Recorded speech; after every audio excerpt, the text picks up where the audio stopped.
Aortic stenosis is a condition that restricts blood flow from exiting your heart.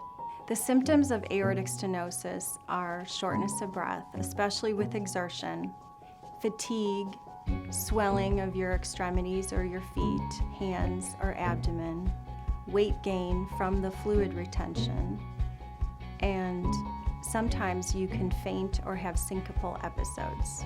The treatment options of aortic stenosis are medical management, which will alleviate symptoms but not treat the underlying cause. The surgical treatments are heart surgery, a valve replacement or repair.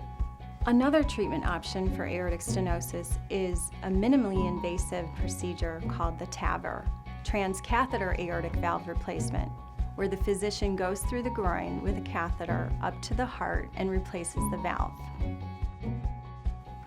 If you have any of these symptoms or conditions, don't delay care.